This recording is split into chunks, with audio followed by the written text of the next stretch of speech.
In this interview, we talk about dealing with the challenges of taboo content, how to utilize YouTube for your business, and how to avoid getting kidnapped right now. What's up, influencers? Here with Laci Green. Hey. Sex ed of the internet. Is that correct? That's right. And you guys, as always, we're bringing you dope interviews here on Video Influencers, how to build your influence, income, and impact with online videos. And this is a very special episode because I really wanted it to happen, right? We were just on a panel here at ClamorCon, and we were able to answer a lot of questions from creators. And I found Laci channel very interesting because it's about sex ed. So Laci, thank you so much. Yeah, of course. Thanks for having me. I would love for you to share with the audience your journey on YouTube, where you started, how you got here, and a little bit about the content on your channel. Yeah, so I started in college. I just started doing vlogs and making videos about the things that I care about, issues that were relevant to me at the time and still kind of are. And over time, I went to college, I got my training, and kind of grew into these topics, doing sex education and violence prevention stuff.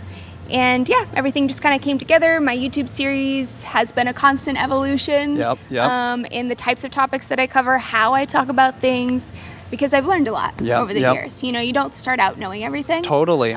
So there's, also a lot of crap on my channel from like the older days, as you do when you start making I can relate to YouTube that. videos as a teenager. But yeah, now I'm able to sustain myself full time. I teach sex ed. I do consulting. I visit schools. I make the videos. Lots of stuff going on. Dope life, you guys. Okay, yeah, this is awesome. One of the reasons why I was so interested in interviewing Laci is because it's not just AdSense that she's living off of, right? Yeah. She's got a business outside of YouTube, even though you've got, let's just talk about this, 1.4 million subscribers, over 140 million views. Is that right? Right? I'm check on those yeah, things. and I checked for you, and I just told you. So like, even with those kind of numbers, Laci is utilizing the platform of YouTube to enhance the business that she has, right?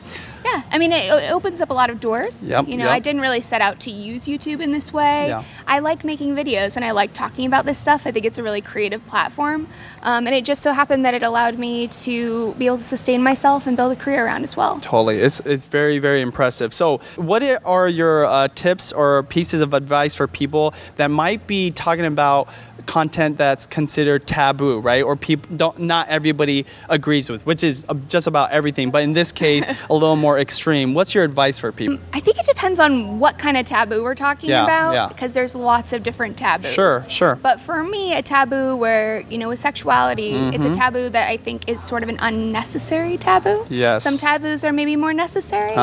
Taboos around hurting people or drugs or things like that.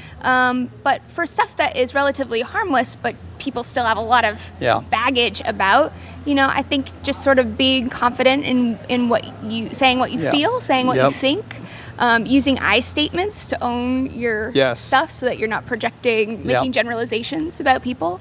And just talking about it, because there's a lot of stigma. Look at the mental health conversation. Yes. Breaking those taboos is really important. It can do a lot of social good. We have to be really careful about how we tackle those things because it's very sensitive. We have to be thoughtful about where people are coming from and how they might perceive it.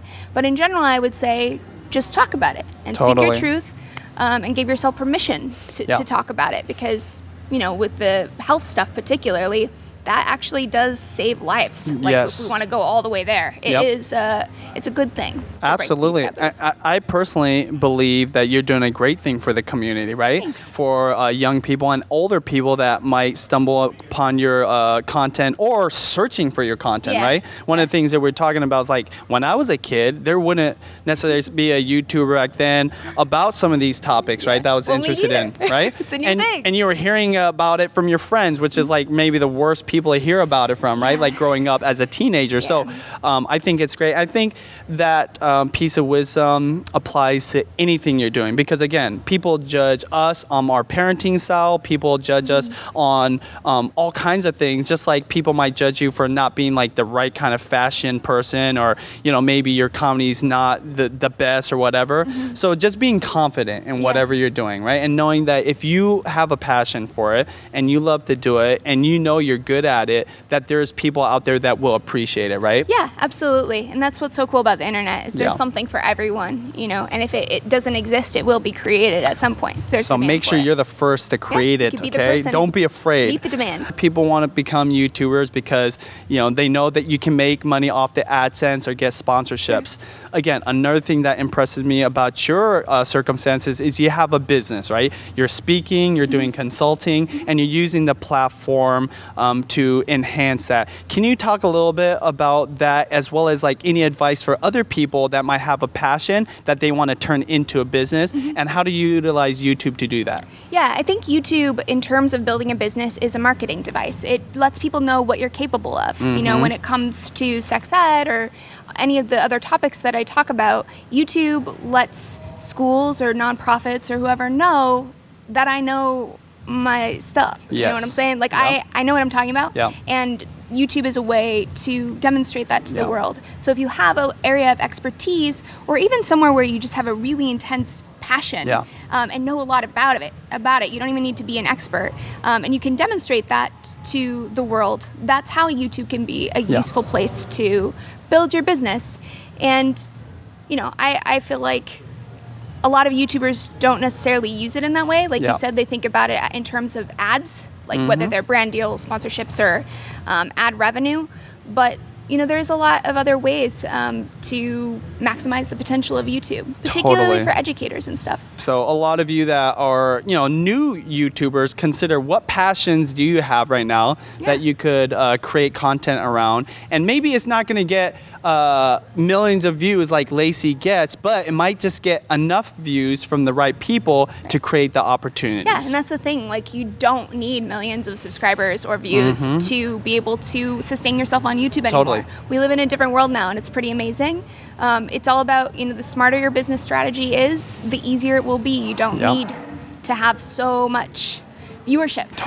Right? Yeah. To build your you don't career. have to be a daily vlogger either, okay, you guys? That's true. Last topic I wanted to cover, because I felt like you had a lot of wisdom and insight on this. And, you know, I think that anybody can appreciate this and, you know, could learn from it, right? Especially new creators, young creators, and families with kids, is about internet safety, right? Yeah. Can you tell us a little bit about your experience with internet safety and, you know, why you have so much knowledge, as well as any tips or advice on that note?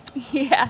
Well, I've been on the internet a long time. And, you know, when I first started making YouTube videos, there was all this stranger danger stuff. It was like, don't talk to strangers on the internet. You know, they're going to come kidnap you. And there was just a lot of paranoia and hysteria. And the pendulum, I think, has swung the other way, where now people are maybe a little too trusting. And, you know, it pains me to say that, because I feel like we really should trust each other. But we also have to be level-headed and safe. So, you know, for me, I think that it's a good idea for family vloggers in particular to be sure to be using aliases to protect the kids' privacy, to make sure, you know, if you're able to invest a few $100s in having a security firm go through and make sure that all of your stuff is secure, so you're not getting hacked or, you know, having your information leaked or whatever.